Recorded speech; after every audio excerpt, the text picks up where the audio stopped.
আজকে আমি এসেছি আমার নতুন ভিডিও নিয়ে, যেটা হলো রিয়েল নাম্বারস। তো আমি এর আগে লিনিয়ার ইকুয়েশনটা করাচ্ছিলাম, তো হঠাৎ করে জানতে পারলাম যে তোমাদের লিনিয়ার ইকুয়েশনটা প্রিমিডে নেই, প্রিমিড থেকে সরিয়ে দেওয়া হয়েছে এবং রিয়েল নাম্বারটাকে ঢোকানো হয়েছে। তাই আমি রিয়েল নাম্বারটা স্টার্ট করছি। তো তো এবার আমরা যে জিনিসটা পড়বো সেটা হলো ইউক্লিডস ডিভিশন লেমা। তো এই জিনিসটা খুব ভয়ঙ্কর লাগছে দেখতে, মানে তোমাদের বইতে যেভাবে দেওয়া দেওয়া আছে তাতে এটা মনে হচ্ছে না খুব নতুন কিছু বা খুব মানে কঠিন কিছু, বাট এটা অ্যাকচুয়ালি খুবই সহজ জিনিস। আমরা ছোটবেলায় একটা জিনিস শিখেছিলাম, তোমরা নিশ্চয়ই জানো, আমি আরেকবার তো দেখিয়ে দিচ্ছি। ধরো একটা নাম্বার 3 আমি ডিভাইড করছি 16 দিয়ে, তাহলে কত পেলাম আমি? 5। 15 আসলো, তাহলে 1। তাহলে এখানে কোনটা কি একবার দেখে নিই। 5টা কি? কোশ্চেন্ট। 1টা কি? রিমাইন্ডার। 3টা কি? ডিভিসর। আর এই 16টা কি? ডিভিডেন্ড। এই হলো আমাদের মোট স্ট্রাকচার। এবার আমি এখান থেকে আমাদের ছোটবেলাতে একটা ফর্মুলা তো শেখানো হতো, সেটাকেই বলা হয় ইউক্লিডস ডিভিশন লেমা। আমি আরেকবার লিখে দিচ্ছি, দেখো। সেখানে বলা হতো dividend equals two quotient into ডিভিসর। আমি কোশ্চেনটা শর্টকাটে লিখলাম, কোশ্চেন ইনটু ডিভিসর প্লাস রিমাইন্ডার। তোমাদের মাথায় আছে এই জিনিসটা বলা হতো ছোটবেলাতে। তো এই যে ফর্মুলাটা আমরা পাই সেটাকেই হলো অ্যাকচুয়ালি ইউক্লিডস ডিভিশন লেমা। আমাদের ক্লাস 10-এ এটাকে আরেকটু সাজিয়ে গুজিয়ে মেকআপ মেরে দিয়েছে, বাট জিনিসটা একই। তো আমরা দেখি তোমাদের বইতে দেখো একটা স্টেটমেন্ট দেওয়া আছে। তো সেটা আগে আমরা পড়ে নিই, কি বলেছে আমরা তো দেখবো। এনসিইআরটি বুক খুলতে হবে আমাদের। তো আমাদের শিখেছি আমাদের ইউক্লিড ডিভিশন লেমাতে। বলছে দেখো, given to positive integers a and b there exist unique integers q and r satisfying a equals to bq plus r. The condition is 0 less or equal to r and less than b. তো আমরা কিছু বুঝলাম না আশা করি এই লাইনটা থেকে, তো এবার ভালো করে দেখবো। তো দেখো ফার্স্টে আসছে ইউক্লিডস ডিভিশন লেমা।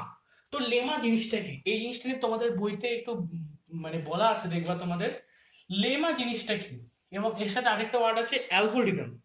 তো এই লেমা আর অ্যালগোরিদমের মধ্যে পার্থক্য কি এবং এরা কারা? লেমা হলো একটা গিভেন একটা প্রুফ স্টেটমেন্ট, যেমন এই যে এই স্টেটমেন্টটা আমি লাল লাল দিয়ে মার্ক করছি, এই স্টেটমেন্টটা হলো একটা লেমা, অর্থাৎ ইউক্লিড ডিভিশন লেমা। এটা একটা প্রুফড স্টেটমেন্ট। বাট যখন এই স্টেটমেন্টে আমি অঙ্ক করবো বা কোনো স্টেপে স্টেপে আমি একটা সলিউশনের দিকে যাব, তখন সেটাকে বলা হবে ইউক্লিড ডিভিশন অ্যালগোরিদম, তখন অ্যালগোরিদম ওয়ার্ডটা আসবে। তোমরা এই page number 4, NCERT page number 4 এর উপরে দেখবা লেখা আছে, তোমরা চাইলে এটা বুঝতে পারো, বাট এটা ইম্পর্টেন্ট কিছু না। তো এবার আমরা আসি আমাদের ডেফিনেশনটাতে। বলছে দেখো, গিভেন টু পজিটিভ ইন্টিজার্স, পজিটিভটা মাথায় রাখবা, নেগেটিভ কিন্তু না, positive integers. given to positive integers a and b, a আর b দেওয়া আছে আমার, that exists unique integers q and r satisfying a equals to bq plus r. এখানে a টা হলো অ্যাকচুয়ালি আমার ডিভিডেন্ড, b টা হলো ডিভিসর, q হলো কোশ্চেন্ট এবং r হলো রিমাইন্ডার। অর্থাৎ আমাকে ডিভিডেন্ড ও যে যে ডিভিসর সেটা দেওয়া আছে, আমি সেখান থেকে কিউ আর আর পেতে পারি। এটাই হলো সেই আমাদের equation, dividend equals to divisor into quotient plus remainder. আর দেখো বলেছে 0, এই কন্ডিশনটা important, 0 less or equals to r less than b. তো ভালো করে দেখো, রিমাইন্ডার 0 হতে পারে, নো ডাউট। তো তো বলছে আবার 0 থেকে, আবার সবসময় 0 থেকে বেশি হবে। তো ওর জন্য বলছে রিমাইন্ডার 0 থেকে ইকুয়ালস টু অর বেশি, রিমাইন্ডার 0 থেকে বেশি বা ইকুয়ালস টু, এই যে লেস অর ইকুয়ালস টু দেওয়া আছে, এটা 0 এর রেসপেক্টে, তাই বলছে লেস অর ইকুয়ালস টু। আর বলছে দেখো লেস দ্যান, আর দেখো বলছে লেস দ্যান বি, বিটা কি? কি ডিভিসর। আমি যেই নাম্বারটা দিয়ে ডিভাইড করছি কখনো রিমাইন্ডার তার থেকে বড় হতে পারে না। অর্থাৎ যদি ধরো 3 দিয়ে করছি আমি, 3 আর এখানে ধরো 16 আছে, আমি আগেরটাই ধরছি, ধরো আমি ফর এক্সাম্পল 12 নিয়েছি, 12 নিলাম 4, তাহলে এখানে কত আসলো আমার? 4। তাহলে 3 এর থেকে এটা বড়, তার মানে আমি কি বুঝবো? এই ডিভিশনটা আমার টোটালি রং, ভুল হয়েছে। আর এটা তোমরা বুঝতেই পারছো। তাই কখনোই রিমাইন্ডার ডিভিশনের থেকে বড় হবে না, তাই কন্ডিশনটাকে বসিয়ে দিয়েছে। এই হলো আমাদের ইউক্লিড ডিভিশন লেমা, যেটা আগে যেটা বললাম সেটারই আরেকটু মেকআপ করে ভার্সন। তোমরা দেখে নাও জিনিসটা।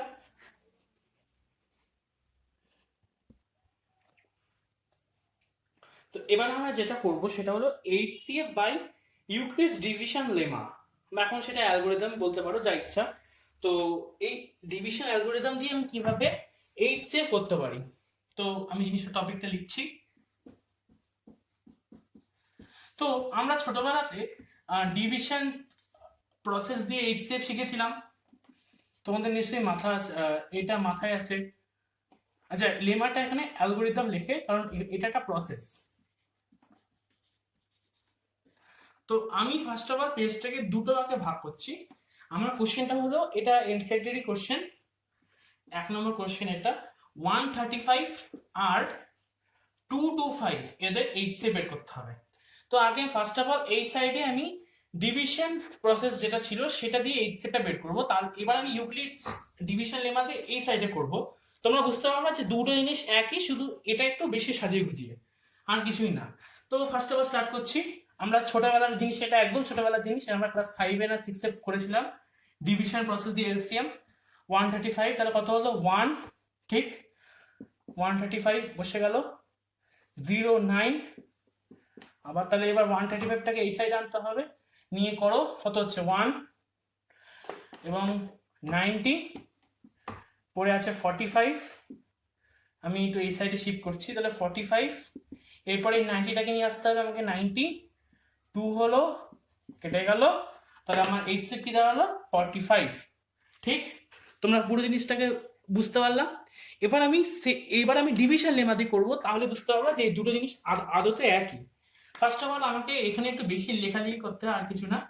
এটা দেখাতে হবে যে আমি কাকে নিয়ে স্টার্ট করছি। 225টা 135 এর থেকে বড়, তাই এটাকে নিয়ে স্টার্ট করছি। তাহলে লিখবো যে বাই ইউজিং ইউক্লিডস ডিভিশন লেমা, যা ইচ্ছা লিখতে পারো, আমি মেইন কাজটা করে দিচ্ছি। 2 to 5 equals to 135 into 1 plus কত 90। আমি এরকম ভাবে লিখতে পারি 2 to 5 equals to 135 into 1 plus 90। এবার আমাকে 135টা এখানে আনতে হবে, 135 equals to 90টাকে এখানে আনতে হবে, 90 into কত 1 প্লাস কত 45। এবার আমি 90টাকে এখানে আনবো, 90 equals to 45 কে এখানে, 45 into 2 plus 0। যেমনি রিমাইন্ডার 0 হয়ে গেল বা প্লাস 0 হয়ে গেল, তেমনি যেই আমার এই ডিভিশনটা থাকবে সেটাই আমার HCF equals to 45। তোমরা যদি ভালো করে লক্ষ্য করো তাহলে বুঝবা এই ডিভিশন প্রসেসটাই আদতে এটা, কিন্তু এটা একটু লিখে লিখে করছে, আর কিছুই না। এবং এটাই হলো আমার ওই ডিভিশন লেমা দিয়ে HCF বের করা। তোমরা এইভাবে বাকি অঙ্কগুলো করতে পারো, জাস্ট এরকম স্ট্রাকচারে এনে করতে হবে। এটাকে নিয়ে আসতে হবে সামনে, এবং এই যে রিমাইন্ডার সেটাকে নিয়ে আসতে হবে তোমাকে ডিভিশনের জায়গায়, নিয়ে বাকিটা করতে হবে, আর কিছুই না। তোমরা দেখে না, এরপরে আমি আরো নেক্সট অঙ্কতে যাচ্ছি।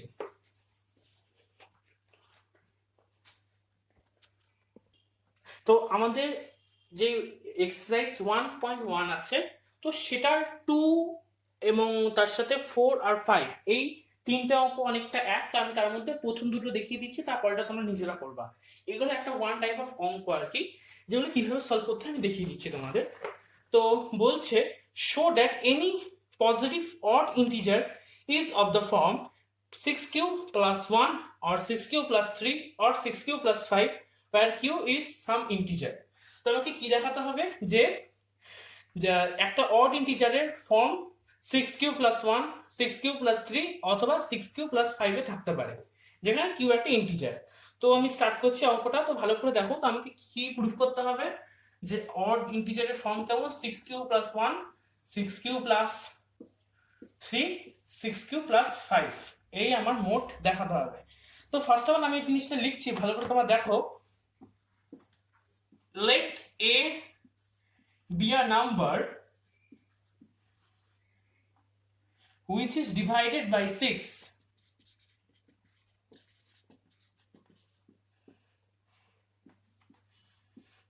and the quotient is q। এই লেখাটা দেখে নাও, আমি কিন্তু আর এটা আর নেক্সট বার থেকে লিখবো না, তোমরা এটা নিজেরা লিখে নাও। quotient is q and remainder is 1, remainder is r, remainder is r। তো এবার আমার r এর ভ্যালু কি হতে পারে, এবার আমরা কি জানি 0 lesser equals to r lesser equals to কত q, সরি q না কত 6 হবে এখানে 6, কারণ 6 আমার ডিভিসার। তো r এর তাহলে ভ্যালু কি কি আছে, r ইকুয়ালস টু 0 1 2 3 4 5, r এর এই কটা ভ্যালু। তবে সবকটা যদি ভ্যালু পরপর লিখে তাহলে বুঝতে পারবো তাহলে আমি কি কি পাচ্ছি, a equals to 6q, a equals to 6q plus 1, a equals to 6q plus 2, a equals to 6q plus 3, a equals to 6q plus 4 এবং a equals to 6q plus 5। এবার দেখো 6q মানে কি আমি কি জানি 2 ব্র্যাকেটে 2q, তাহলে এটা কি একটা ইভেন নাম্বার হলো, 2 ইনটু সামথিং মানে ইভেন, তাই এটা ইভেন হলো। এবার দেখো 6q plus 2 2 bracket 2q plus 1 একটা ইভেন নাম্বারের সাথে একটা 1 প্লাস হলো, তাহলে এটা কি অড। এবার এটা কি 6q plus 2 2 ব্র্যাকেটে 2q plus 1 2 ইনটু সামথিং মানে এটা একটা ইভেন নাম্বার, নো প্লাস 1 নেই প্লাস 0 আছে মানে কিছুই প্লাস নেই, তাহলে এটা এটা এটা কি হবে, এটা হবে অড, এটা হবে ইভেন, এটা হবে অড।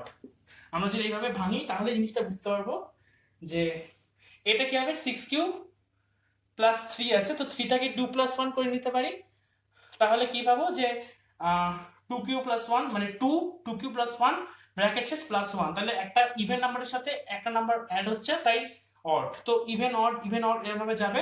তো আমরা আলটিমেটলি কি পেলাম যে প্রত্যেকটা অড নাম্বার দেখো কোন ফর্মে 6q plus 1 6q plus 3 6q plus 5, তাহলে আমরা বলতে পারি যে প্রত্যেকটা অড নাম্বারের ফর্ম হলো 6q প্লাস 1 6q প্লাস 3 এবং তার সাথে 6q প্লাস 5। হোপ তোমরা পুরো জিনিসটা বুঝতে পেরেছো। এটা এরকম ভাবে করতে হবে অঙ্কটা।